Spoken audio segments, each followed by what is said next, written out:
Good morning. My name is Jim Muir and I've been a tour guide at Fenwick Hall for over 20 years. And this morning I'm going to be showing Charleston magazine around this historic manor house.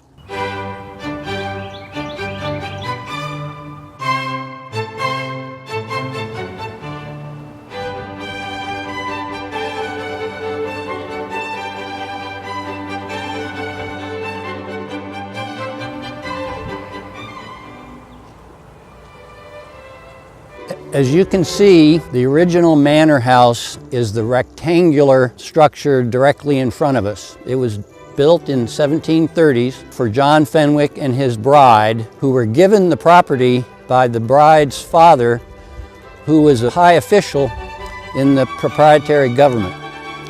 He gave them all sorts of land and they decided to build the manor house here. And you can see how symmetrical it is. That was what was important in the 1730s. To the left of the manor house is an octagonal addition that was built in the 1750s. And as you can see, it does away with the symmetry by adding the octagonal house. Let's step on inside.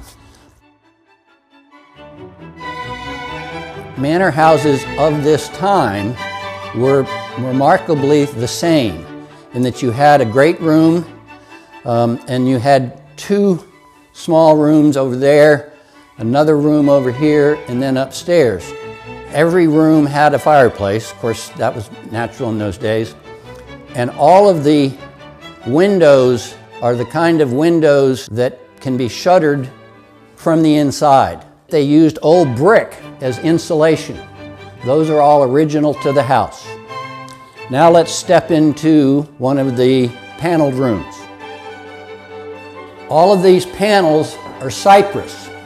If you can go from here to here, that's one cypress panel.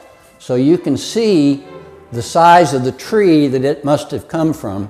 Over here, you will see a Palladian window, named after the Italian architect Palladio. In those days, there always was a separate kitchen house where the cooking fire would be. But one of the mysteries of Fenwick Hall is that we've never been able to find the kitchen house. When Fenwick Hall was used as a rehab facility in the 1950s and 60s, this was a dining facility.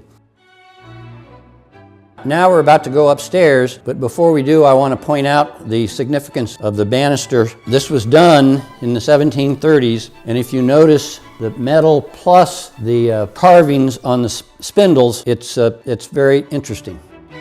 And then there was another stairway that went up here to a landing, and then another stairway that went up to the roof. This is a drawing of the roof. It's a mansard roof, and in the top of the roof, it went down like this, and that's where rainwater would be collected, and they actually had a water distribution to various rooms. This was a patient room when it was a rehab place, and you can see that the door has a number as a E, and the patient's name was put on the door. Now we're in the last of what I call the patient rooms. At the time when the Blanchards lived here, this was one of the Blanchard children's rooms.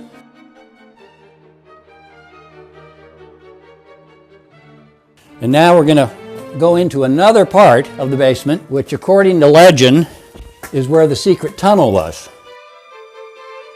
So we brought a flashlight. Supposedly it was a secret tunnel to escape if the Indians ever came, but people who know a lot about the house say it was more of a place for water to drain. When John Fenwick was living here and had a daughter who was 17 years old, and she ran away with an Irish coachman. And John Fenwick heard about her, and he sent horsemen after them, and they were captured. And the story goes, they brought the couple back and they put a noose around the coachman's neck, put him on a horse, and the daughter was forced to slap the horse to hang her about-to-be husband. Now we're off to the left of the main manor house in the Carriage house, which is from the same time frame.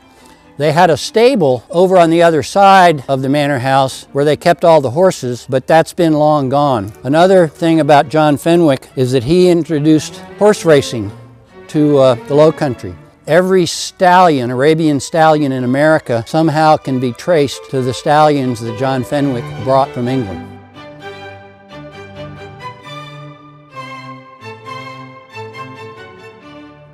In the Morawetz's days, they had cactus out here. That was a cactus garden. And they actually imported cactus from the far west to actually have a long row of cactuses here.